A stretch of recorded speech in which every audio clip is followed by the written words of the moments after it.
Bom dia, desculpa, boa noite ou boa tarde, colegas docentes e aos demais.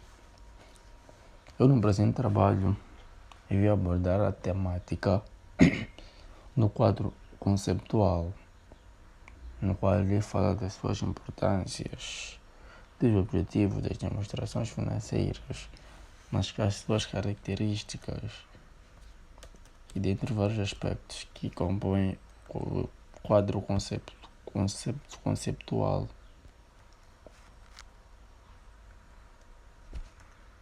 Pois ele é muito importante na gestão de contas. Sem mais delongas, começando. Quadro conceptual.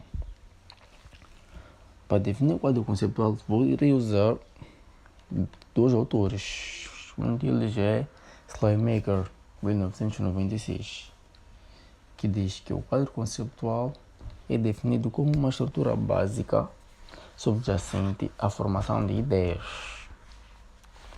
tendo surgido em 1952.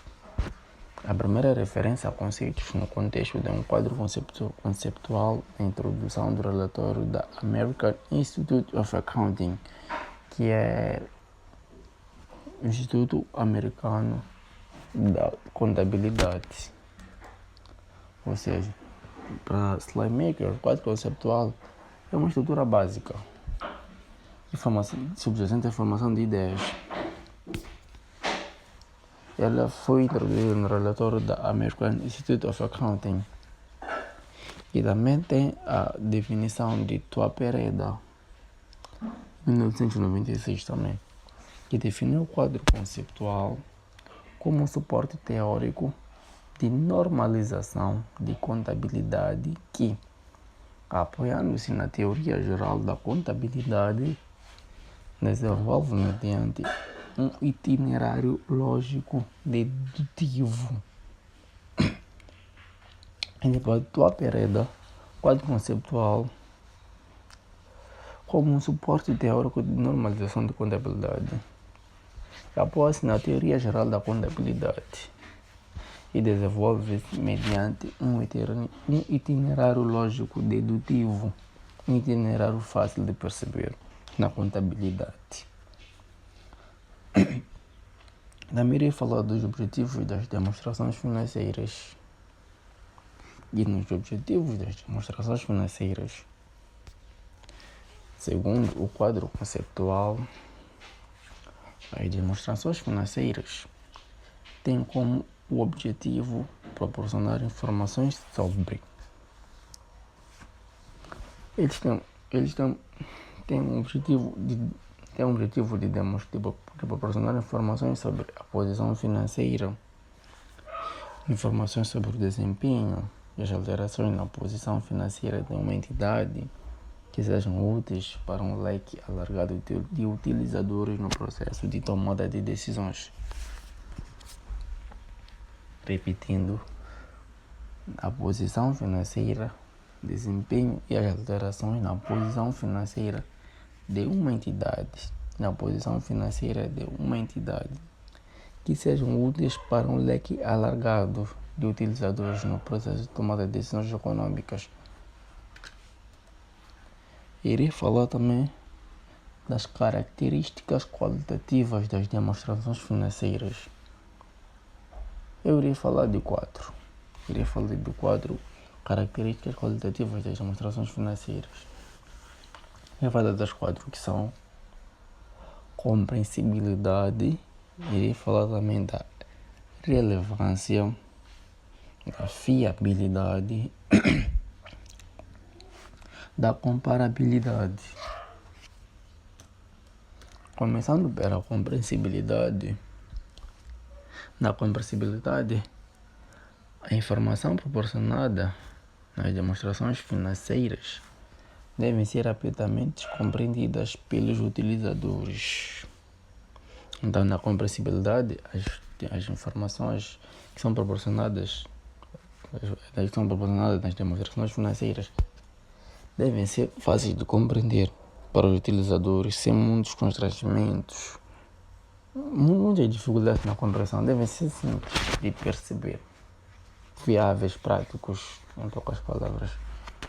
E assume-se para isto um efeito que os utilizadores têm um razoável conhecimento dos negócios.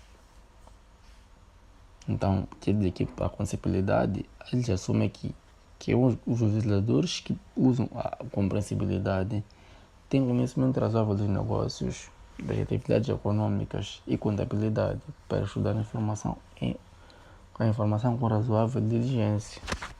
Então, quer dizer, para a compreensibilidade, os utilizadores devem ter domínio dessas áreas, ou melhor, ter um razoável conhecimento de como as atividades econômicas ocorrem, de como a contabilidade é, de como a contabilidade é organizada e tudo mais. E eles estudam a informação com razoável diligência para o melhor aproveitamento. No entanto, na compreensibilidade não deve ser excluída a informação sobre assuntos complexos que seja relevante para as necessidades dos utilizadores no seu processo de decisão econômica. Então quer dizer que na compreensibilidade também não podemos excluir as informações importantes que têm muita relevância ou uma certa relevância nas necessidades dos utilizadores no processo de atividades econômicas, por aí vai. Sim, por aí vai. Também com o argumento de que será muito difícil a sua compreensão por certos utilizadores. Então, para eles, os assuntos complexos que sejam relevantes não podem ser excluídos. Não podem ser excluídos. Pois eles são importantes para a tomada de decisões econômicas e tudo mais. Deixando da compreensibilidade, agora irei falar da relevância. A relevância, ela para ser útil, a informação deve ser relevante, como já diz o nome, relevância. A informação tem que ser relevante para as necessidades dos utilizadores no processo de tomada de decisões. Quer dizer, os utilizadores têm relevância no processo de tomada de decisões. A informação deve ser relevante, deve ter efeitos. Não pode ser uma informação simples, sem efeitos relevantes na tomada de decisões econômicas. E a informação é relevante quando influencia a decisão econômica dos utilizadores. Então, sempre que uma decisão ou informação é relevante ao ponto de influenciar a decisão econômica dos utilizadores, temos que prestar atenção nela, pois há relevância nessa informação.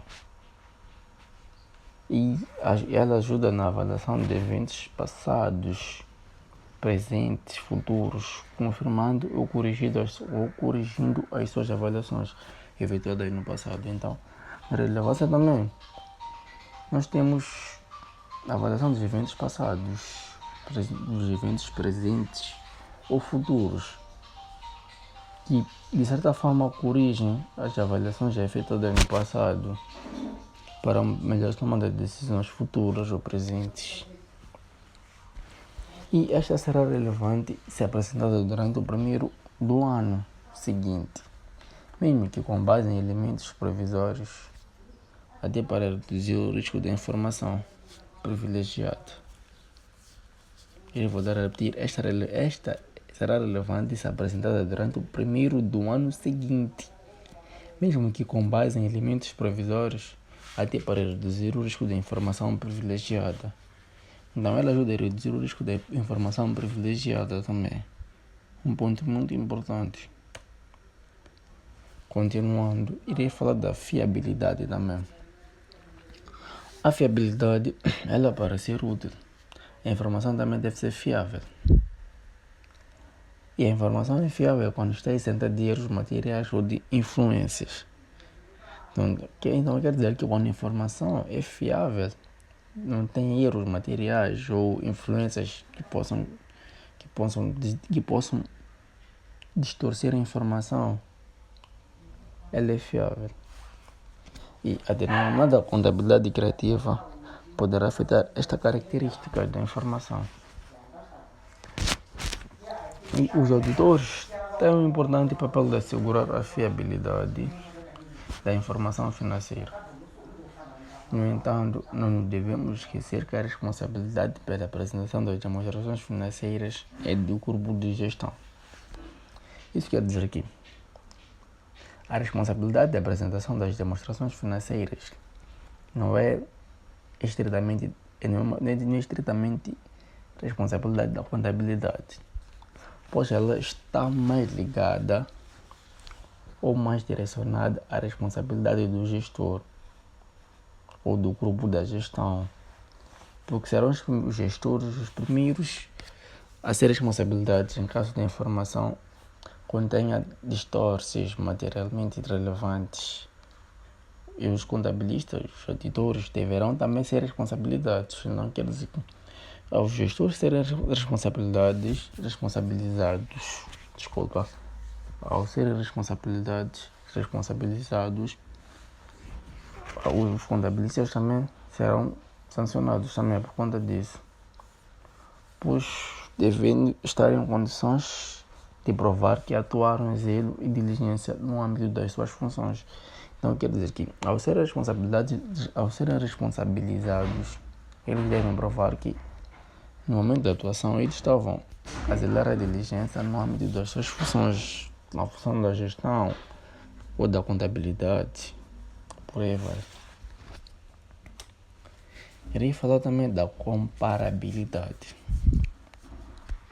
Na comparabilidade, os utilizadores devem poder comparar as demonstrações financeiras de uma entidade no tempo. Ou seja, eles devem comparar demonstrações financeiras de uma entidade no tempo. E fazem isso para identificar tendências relativamente à sua posição financeira e desempenho. Então, eles comparam demonstrações financeiras em um certo espaço de tempo para ver qual é a tendência que pode levar relativamente à posição financeira ou desempenho das atividades. E os utilizadores devem também poder comparar as demonstrações financeiras de diferentes entidades. Não quer dizer que quem usa a comparabilidade deve saber comparar as demonstrações financeiras de diferentes entidades diferentes em várias áreas do mercado. E isso fazem de forma a avaliar a posição financeira, o desempenho e as alterações na posição financeira relativamente aos demais.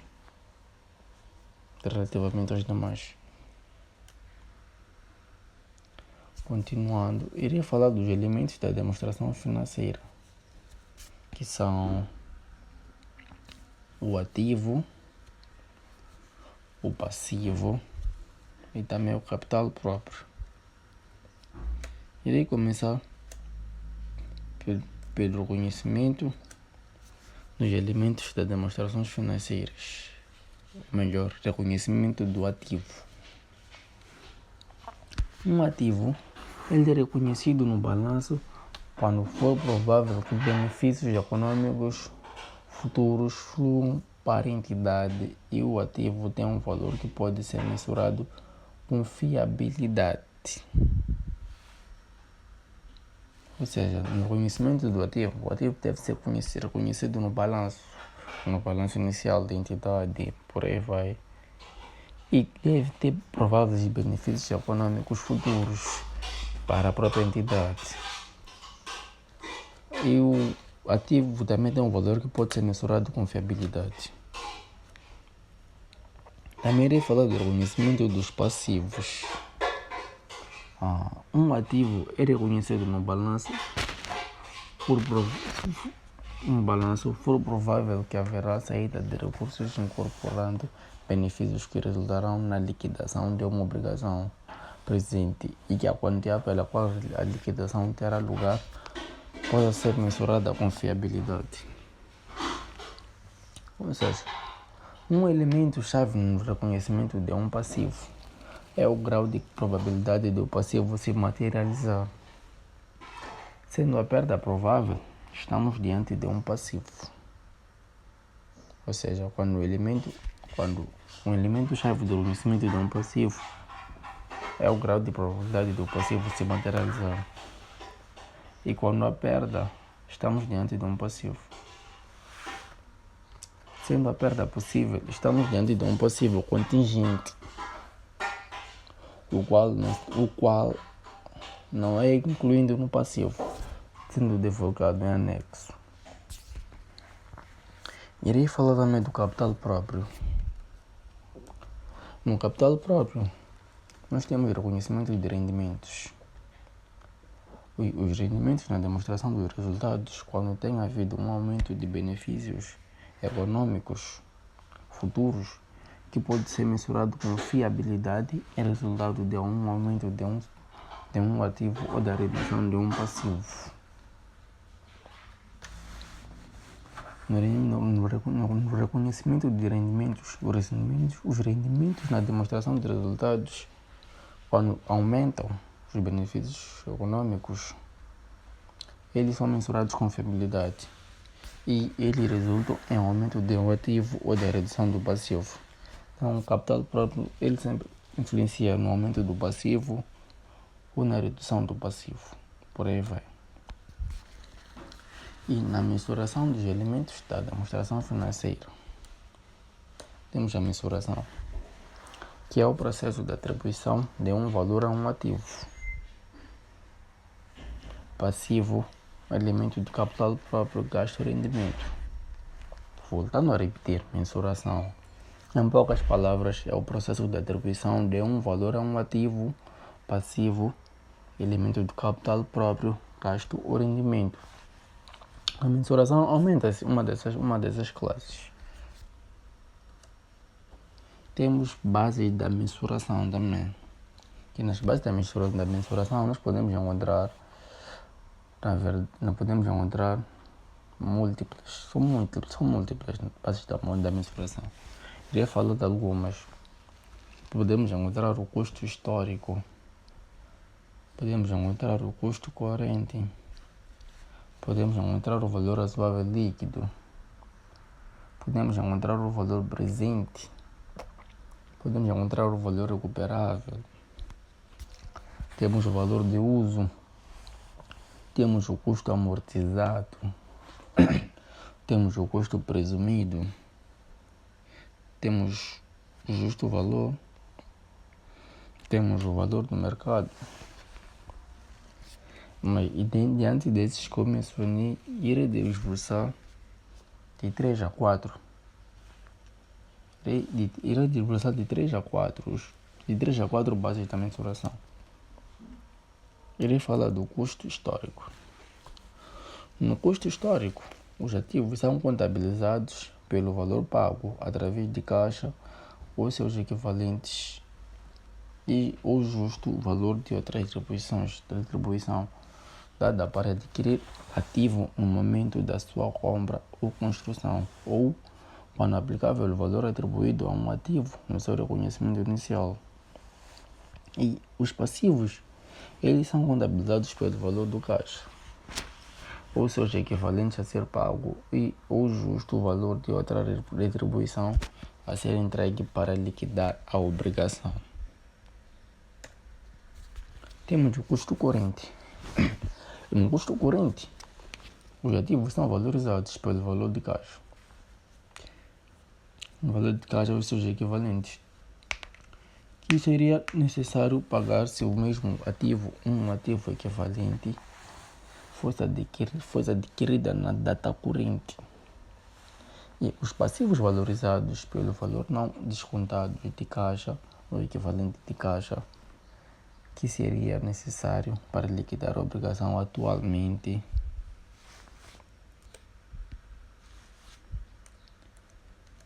Temos também, queria falar também do valor realizável, o líquido. No valor realizável, o líquido, os ativos são representados pelo valor de caixa, ou os seus equivalentes, que seria obtido atualmente pela sua venda. E os passivos são mensurados pelos seus valores de liquidação, isto é, as Quantias não descontadas de caixa ou equivalente de caixa que se esperam pagar para satisfazer a obrigação no decurso normal de negócios. E diante disto existem três variantes, que são o justo valor menos os custos no ponto de venda. Temos o justo valor menos o custo para vender.